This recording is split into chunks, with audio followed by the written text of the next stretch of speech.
Eva parlour চলে আসলো আপনাদের মাঝে ছোট একটা ভিডিও নিয়ে। সেটা হলো কি হেয়ার কাট না কি ধরনের ভিডিও, অবশ্যই দেখতে থাকলেই আপনারা বুঝতে পারবেন কি ধরনের ভিডিও নিয়ে চলে আসলাম ইভা পার্লার। আমরা আসলে সবাইকে পরামর্শ দেই যে হেয়ার লং করে কাটেন, কিন্তু কিছু হেয়ার আছে লং করে কাটতে গেলেও হেয়ারটা আসলে মানে দেখতে ভালো লাগে না। আবার অনেকরে বলি যে আপনার হেয়ারের ভলিউমটা অনেক বেশি, আপনি ছোট করেন না, কিন্তু কি জানেন তাদের প্রবলেম থাকে না হেয়ার ছোট করতে হবে। আসলে অনেক প্রবলেমে পড়তে হয়।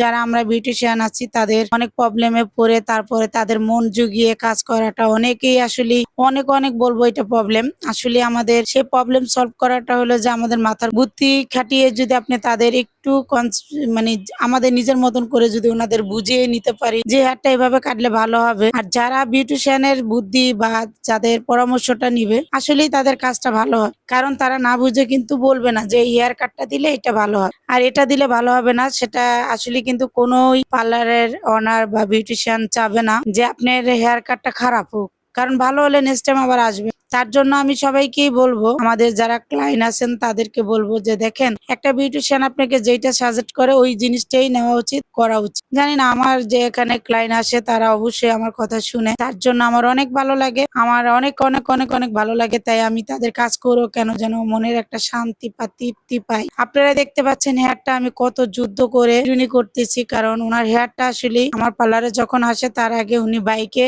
করে কোথায় যেন গিয়েছিল, হেয়ারটা একদমই ওপেন ছিল, এর জন্য এতটা জট বা এতটা, কিন্তু ওনার হেয়ারটা কিন্তু মাশাআল্লাহ অনেক সুন্দর ছিল। মানে কি বলবো, ভলিউম যেমন সুন্দর, তারপরে এটা কিন্তু হেয়ার স্ট্রেট করা না, একদম ন্যাচারাল হেয়ারে ওনার এরকম। তাই আমার কাছে অনেক ভালো লাগছে এবং আপুকে আমি যেটা বলছি সেটাই সে কেটে গেছে এবং সে অনেক খুশি। আমাকে কিন্তু অনেকটাই বলে গেছে যে আপু আমি আসলে আমার মনের মতন করে হেয়ার কাটটা পেয়েছি, আমি যেটা চাইছি আপনি সেটাই কেটে দিছেন। এমন কথা শুনতে কার না ভালো লাগে বলেন আপু। আমি আপুকে বললাম একটা কথাই যে আপু মনের মতন কাজ করতে গেলে তো অবশ্যই বিউটিশিয়ানের উপরে দায়িত্বটা দিতে হবে যে আপু আপনি কেটে দেন আপনার মতন করে, বাট আপনার জানতে হবে যে আপনি কি চাচ্ছেন। জানার পরে আমি মনে করি একটা বিউটিশিয়ানের উচিত দায়িত্ব নিয়ে কাজটা করে দেওয়া।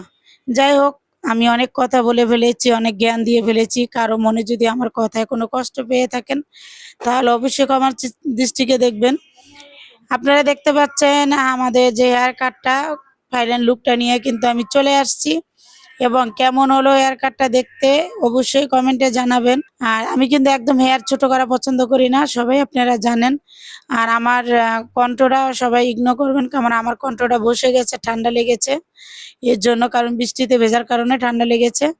এর জন্য বলবো আজকের জন্য ভিডিও এখানেই শেষ করে দিব। আবার নতুন নতুন ভিডিও পাওয়ার জন্য অবশ্যই লাইক কমেন্ট শেয়ার দিয়ে পাশে থাকতে হবে। আজকের জন্য টাটা, আল্লাহ হাফেজ।